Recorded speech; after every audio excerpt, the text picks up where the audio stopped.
El día de hoy vamos a hablar de los planes de ahorro corporativo o planes institucionales, una de las estrategias más eficientes para optimizar los impuestos, tanto de las empresas como de los colaboradores. Así que quédate hasta el final de este video porque seguramente esta estrategia no la conoces y como empresario y como empleado estás perdiendo maravillosas oportunidades de optimización tributaria. Comencemos. Lo primero que tenemos que definir es que es un plan de ahorro corporativo. Es una alternativa de inversión y de optimización tributaria pensado para que ganen la empresa y el empleado y hacen parte de los fondos voluntarios de pensiones. ¿Pero para qué le sirve a la empresa? Pues le sirve para retener a sus colaboradores, a un empleado clave que quieren que se quede durante cierto tiempo, para impulsar la cultura del ahorro, para ayudar al equipo de trabajo en la reducción de sus brechas pensionales y ahorro para su jubilación. Y ojo, el dueño de la empresa, ese aporte que hace hacia el colaborador es un gasto deducible en el mismo año que hace el aporte y para el empleado no necesariamente será un ingreso en el año en que reciba ese bono. Hay tres personajes claves. La empresa, que es el denominado patrocinador, el empleado, que es el partícipe, y está el fondo de pensiones, quien será el administrador. ¿De qué? De los recursos que se van a aportar. El patrocinador, o sea, la empresa, entrega lo que se llama un bono de mera liberalidad, un ingreso que quiere que sea parte de su salario, un ingreso que es que se le va a pagar por resultados extraordinarios a su colaborador. Y se entrega por voluntad propia. ¿A favor de quién? Del empleado. ¿Cuánto es el límite? Para el 2026 el límite son 3.800 VT, es decir, este valor. ¿Por cuánto? Por persona, por empleado. Y eso se vuelve un gasto deducible de la compañía, es decir, va a disminuir su utilidad. Luego debe venir una carta de condiciones, que es donde queda estipulado las condiciones de uso de ese recurso, durante cuánto tiempo tiene que quedar en el fondo, si por ejemplo quieres que ese colaborador se quede 5 años en la empresa, entonces allí debe quedar establecido esa condición y se firma por ambos, tanto por el patrocinador como por el partícipe. También se puede utilizar para vivienda, para educación, para el fin que la persona desee, pero cumpliendo las condiciones allí establecidas. Y aquí viene lo interesante, mientras esa condición no se cumpla, esa plata no será ingreso para el empleado, es decir, no lo debe llevar a su declaración de renta. Bueno, hasta aquí ya vimos que era el plan de ahorro corporativo, plan institucional, y ahora es muy importante que conozcamos cuál es la normatividad aplicable para estos planes. Tenemos el decreto 1207 de septiembre del 2020 del Ministerio de Hacienda, el concepto DIAN 512-45 de agosto del 2013, es decir, ya hay doctrina de DIAN frente a la implementación de estas estrategias. Y por último, toda la normatividad aplicable para los fondos de pensiones voluntarias que la encontramos en el artículo 126-1 del Estatuto Tributario.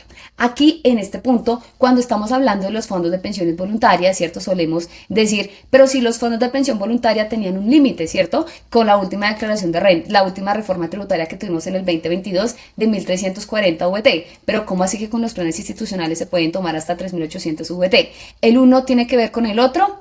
Sí y no. ¿Por qué razón? No, ¿en qué sentido? Que el plan institucional no se recibe en una cuenta individual del empleado, se recibe en la cuenta del plan institucional. Es decir, ese ingreso todavía no está en cabeza de la persona. Solamente cuando hace parte de su cuenta individual de fondo de pensiones voluntarias, allí es que se constituye el ingreso. Veamos en un ejemplo para que lo entendamos muchísimo mejor. Bueno, por aquí tenemos cómo se vería la retención en la fuente de una persona que tiene un ingreso de 20 millones de pesos, la cual recibe un bono de 60 millones de pesos y otra misma persona que recibe el bono, pero no lo va a recibir en su salario, es decir, en su desprendible, sino lo va a recibir directamente en el plan institucional. Entonces, la primera persona recibe los 20 millones de pesos, a esa persona se le va a generar una retención en la fuente de 2.058.000 pesos. Ahora bien, la persona que recibe el bono en el mes en el que esa persona recibe ese bono, pues su retención en la fuente se va a incrementar. ¿Por qué? Porque su ingreso aumentó. ¿Cuánto va a ser? 16.700.000. Pero si esa misma persona recibe el bono, pero no está en cabeza suya, sino que se constituye directamente administrado por el fondo, es decir, está en una nube tributaria. Sale de la empresa. Ya dijimos que es un gasto deducible para la empresa, pero todavía no está en cabeza de esta persona, del colaborador. Está aquí y mientras está allí, está rentando, está creciendo, está generando interés compuesto. Entonces esta persona no tuvo ningún impacto en su declaración de renta, sigue recibiendo sus 20 y su retención en la fuente seguirá siendo la misma. Ahora bien, ¿Qué pasa con el bono? Pues esos 60 millones de pesos van a estar administrados por el fondo de pensiones. ¿Para quién es esto? Para personas que, por ejemplo, saben que van a recibir ese bono, pero que no lo necesitan utilizarlo el siguiente día para pagar algo específico. Es para aquellas personas que puedan estar en la capacidad económica o de liquidez de dejar el dinero allí durante cierto tiempo. Por ejemplo, aquí traigo en el ejercicio una persona que deja sus 60 millones de pesos, 5 años invertidos en el fondo. Supongamos que ese fondo le va a rentar un 9%. Al cabo de 5 años, esos 60 millones de pesos se hubiesen convertido en 92 millones de pesos. ¿Con qué? Pues con el interés compuesto generado por el mismo vehículo de inversión. Todavía no es ingreso para esa persona, será un ingreso para esa persona cuando lo retire. Entonces acá viene, digamos, la bondad de los planes institucionales, y es que sus beneficios no se dan al momento en el que se consolida el plan, es decir, 5 años atrás. El impacto real es cuando ya cae en cabeza la persona, o sea, cuando la persona natural reciba el ingreso. Aquí, ¿qué ejemplo estamos viendo? Una persona que recibió sus 60 millones de pesos, pero supongamos que la condición era que tenían que quedarse 7 años en el fondo y esa persona lo retiró 2 años antes. Es decir, que allí no se cumplió la condición, es decir, esta persona deberá llevar esos 92 millones de pesos como ingreso en su declaración de renta. ¿Cómo se vería? Pues esa persona en ese año recibiría 92 millones de pesos, de los cuales 32 millones son los rendimientos obtenidos del fondo. ¿Va a haber un impuesto de renta? Sí, va a haber un impuesto de renta. ¿Del cuánto estamos proyectando acá? Del 17.3. Ya les voy a explicar de dónde sale este 17.3. Es decir, que a esa persona le cobran, ¿cierto?, de impuesto 16 millones de pesos. Es decir, que al final de estos 92 le quedan 76. Pero ojo, si esa persona hubiese recibido ese ingreso atrás, ¿cierto?, en el año anterior, pues no hubiese recibido los 60 millones de pesos, hubiese recibido muchísimo menos. ¿Cuánto menos? Entonces acá vimos un mes, ¿cierto? Un mes de nómina de esta persona, 20 millones de pesos. Ahora bien, ¿cómo se vería todo el año? ¿Por qué? Porque pues yo recibo 20 millones mensuales, pero al final recibo un ingreso anual, ¿cierto? ¿Y cuánto? Pues de 240 millones en este caso, por ejemplo. Entonces, nuevamente, acá que vamos a ver, vemos es al final del año, o sea, vamos a ver toda la declaración de renta completa. Entonces, ¿qué tenemos acá? Entonces, esta persona recibió su nómina 20, supongamos que al final recibe 240 millones de pesos. Nuevamente, sin bono, con bono y con el plan institucional. Entonces, la persona que recibe 240 millones de pesos, su impuesto de renta, ya, no la retención, sino el impuesto de renta, fue de 29 millones 300. La que recibió el bono, su declaración de renta fue de 46 millones de pesos. Es decir, que esta persona, por haber recibido su bono, incrementó su impuesto de renta en 17 millones de pesos. Entonces, traigámonos ese valor para acá. 17 millones 365 mil pesos. ¿Por qué lo quiero traer para acá?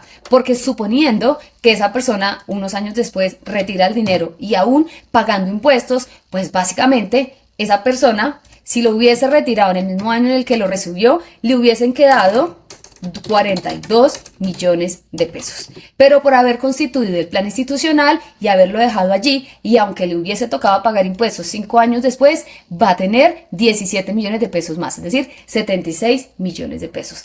Esta es la bondad de los planes institucionales. Te permite diferir, que es una de las estrategias más eficientes de optimización de impuestos. ¿Qué es diferir? La pelotica de impuestos yo la estoy llevando para el futuro. Y durante este tiempo me gano la octava maravilla del mundo, que es el interés compuesto. Esta estrategia se puede implementar una vez al año, entonces hay empresas que lo hacen siempre al final del año porque ya saben cuánto van a ser sus utilidades, entonces necesitan bajar la carga fiscal. Funciona para las empresas tanto el régimen simple como el régimen ordinario. Las del régimen ordinario sí necesitan gasto, las del régimen simple no necesitan gasto, pero contablemente sí necesitan obviamente bajar las utilidades para que los dividendos que queden en cabeza de sus socios no sean tan altos. Para los empleados se puede utilizar como esquema de desalarización. Por ejemplo, si mi salario es de 20 millones de pesos, yo puedo con la empresa acordar que 500.000, 1.000.000, 2 millones de pesos mes a mes se va a recibir en un plan de ahorro corporativo. Por ejemplo, yo quiero hacer así el ahorro de educación de mi hijo, de mi hija, y eso te va a permitir a ti que en esos años pagas menos impuestos. Steffi, pero voy a recibir menos salario. Sí, vas a recibir menos salario, pero con la recuperación de retención en la fuente que vas a tener, producto de eso, seguramente la estrategia será muy eficiente. Aquí que es muy importante que revisen cada uno, ¿cierto?, individualmente. Cómo se puede, digamos, proyectar, que establezcan también con sus empresas, ¿cierto?, la implementación, digamos, de estos planes. ¿Por qué? Porque hay empresas que existen, digamos, estos incentivos y estos beneficios, pero los desconocen. Entonces, ese desconocimiento pues hace que se pierdan estas oportunidades de optimización. Ahora bien, teníamos pendiente que yo les explicara qué es el 17.3. Resulta que el 17.3 ya hemos hablado en algunos de los videos, que es el impuesto de renta es progresivo y es marginal, es decir, el que más gana, más paga por márgenes de ingresos. Entonces, acá vemos, digamos, en esa tarifa progresiva y marginal, cuánto es el impuesto de renta de la persona con bono y sin bono. Entonces, sin bono, es decir, con el plan institucional recibido, esta persona tiene una tarifa marginal del 38%, digamos, allí queda su ingreso, pero marginalmente, como tiene tres tarifas, 0, 19 y 28, pues la tarifa efectiva es del 17.4%.